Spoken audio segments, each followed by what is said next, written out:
आज हम जानेंगे जैनिज़्म या जैन रिलीजन के आधार पर धातकी खंड में अभी वर्तमान में कितने तीर्थंकर है। धातकी खंड का नाम धातकी खंड क्यों पड़ा, धातकी खंड के अधिष्ठायक देव कौन है, या धातकी खंड में कितने चक्रवर्ती वासुदेव और बलदेव हो सकते हैं। इन सब के बारे में जानेंगे आज की इस वीडियो में। तो सबसे पहले जानते हैं धातकी खंड का नाम धातकी खंड क्यों पड़ा। तो धातकी खंड द्वीप में जगह जगह पर धातकी के वृक्ष है, धातकी वृक्षों के वन है, वन पंक्तियां है जो नित्य सदा कुसुमित रहते हैं, सुगंधित रहते हैं। धातकी वृक्षों की बहुलता के कारण इस द्वीप का नाम पड़ा धातकी खंड द्वीप या धातकी खंड, ये इसका शाश्वत नाम भी है। अब जानते हैं कि धातकी खंड द्वीप के अधिपति देव कौन कौन है। तो धातकी खंड द्वीप के दो देव स्वामी है, पहले हैं सुदर्शन देव और दूसरे हैं प्रियदर्शन देव। पूर्वार्ध धातकी खंड द्वीप का अधिपति देव है सुदर्शन देव, तो पश्चिमार्ध धातकी खंड द्वीप का अधिपति देव है सुदर्शन देव। ये दोनों ही देव वान व्यंतर जाति के देव हैं और इन दोनों की ही आयु एक एक पल्योपम की है। वैसे पूर्व धातकी खंड और पश्चिमी धातकी खंड की रचना में कोई अंतर नहीं है।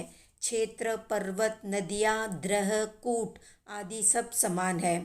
अब जानते हैं कि जम्बूद्वीप की रचना और धातकी खंड के दोनों विभाग यानी पूर्व और पश्चिम में क्या अंतर है। तो जम्बूद्वीप चक्की के पाट के समान या चंद्रमा के समान, रथ के पहिए के समान, तेल का मालपुआ के समान, पुष्कर कर्णिका के समान गोल है, वृत्त है, जबकि धातकी खंड के दोनों विभाग अर्ध वलयाकार है। जम्बूद्वीप और धातकी खंड द्वीप के क्षेत्रों और पर्वतों के नाम एक सरीके हैं, पर उनकी लंबाई चौड़ाई आकार में अंतर है। चक्राकार में वे आरे और मध्यवर्ती स्थान के तुल्य पर्वत और क्षेत्र आदि स्थित है। धातकी खंड की सीमा पर वज्रमयी परकोटा है और वो परकोटा जम्बूद्वीप के परकोटे या जगती के बराबर ही लंबा, चौड़ा और ऊंचा है। इसमें धातकी खंड के 4 दरवाजे हैं। अब जानते हैं पश्चिमार्ध महाविदेह में कौन कौन से तीर्थंकर विराजित है।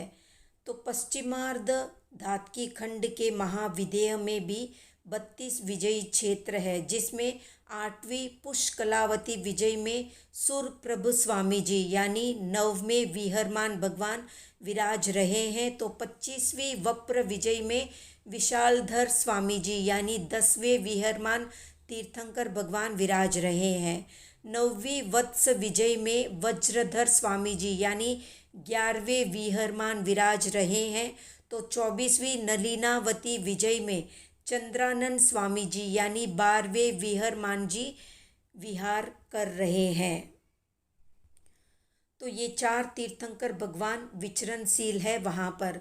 इन तीर्थंकर भगवंतों का जन्मोत्सव अचल मेरु पर्वत पर 64 इंद्रों ने अनेक भवनपति, वानव्यंतर, ज्योतिषी, वैमानिक देव देवियों के बीच महामहोत्सव पूर्वक मनाया।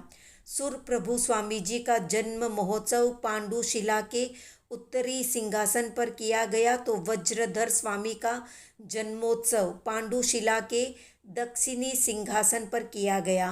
विशालप्रभ स्वामी जी का जन्मोत्सव रक्तशिला के उत्तरी सिंहासन पर किया गया, तो चंद्रानंद स्वामी का जन्मोत्सव रक्तशिला के दक्षिणी सिंहासन पर किया गया।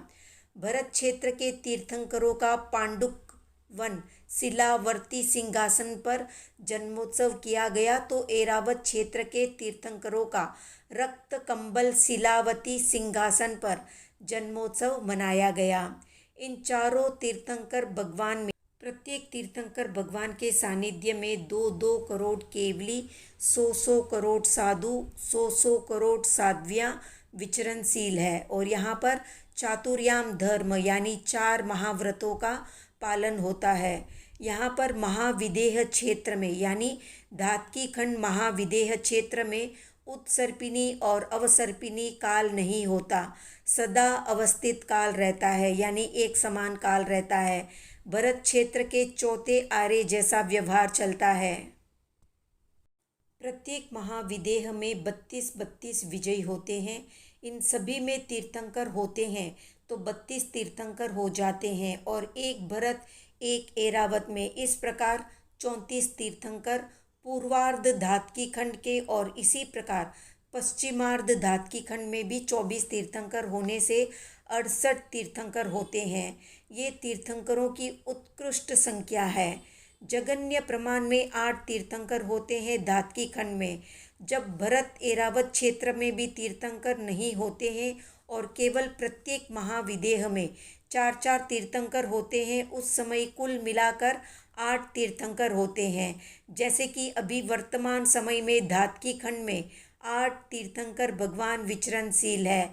जैसे सुजात स्वामी जी, स्वयं प्रभु स्वामी जी, ऋषभानंद स्वामी जी, अनंत वीर्य स्वामी जी, सुर प्रभु स्वामी जी, विशाल प्रभ स्वामी जी, वज्रधर स्वामी जी और चंद्रानंद स्वामी जी। जब हमारे यहाँ दूसरे तीर्थंकर भगवान श्री अजितनाथ स्वामी जी थे, यानी इस भरत क्षेत्र में, उस समय धातकी खंड में 68 ही स्थलों पर, यानी पूर्वार्ध और पश्चिमार्ध और 2 भरत 2 एरावत क्षेत्र में तीर्थंकर भगवान विराजमान थे। अब जानते हैं धातकी खंड द्वीप में उत्कृष्ट और जघन्य रूप से कितने उत्तम पुरुष या श्लाघा पुरुष हो सकते हैं। तो तीर्थंकर जघन्य 8 होते हैं धातकी खंड में और उत्कृष्ट 68 हो सकते हैं। चक्रवर्ती जघन्य 8 होते हैं और उत्कृष्ट 60 हो सकते हैं। बलदेव जघन्य 8 होते हैं और उत्कृष्ट 60 हो सकते हैं। वासुदेव जघन्य 8 और उत्कृष्ट 60। इसी प्रकार प्रति वासुदेव भी जघन्य 8 और उत्कृष्ट 60 होते हैं। अब जानते हैं धातकी खंड में वासुदेव बलदेव प्रति वासुदेवों की जघन्य उत्कृष्ट संख्या किस प्रकार होती है।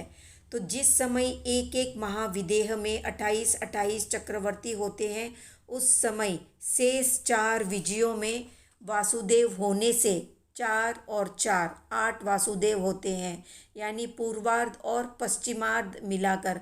जहाँ वासुदेव है वहाँ वासुदेव के बड़े भाई बलदेव होते हैं और वहाँ पर वासुदेव के प्रतिद्वंदी प्रति वासुदेव भी होते हैं। इस प्रकार से बलदेव और प्रति वासुदेव भी 8 होते हैं।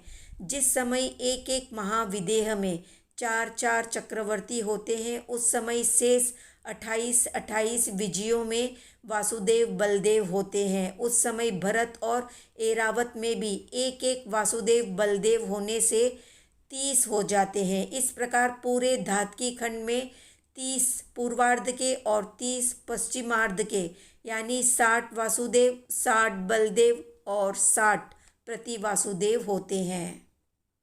तो ये थी संक्षिप्त जानकारी धातकी खंड द्वीप से संबंधित। आज का प्रश्न है, धातकी खंड द्वीप का अधिष्ठायक देव कौन है, उसका नाम बताएं। वीडियो पसंद आया तो लाइक शेयर सब्सक्राइब करें। अब आप हमारे व्हाट्सएप ग्रुप से भी जुड़ सकते हैं।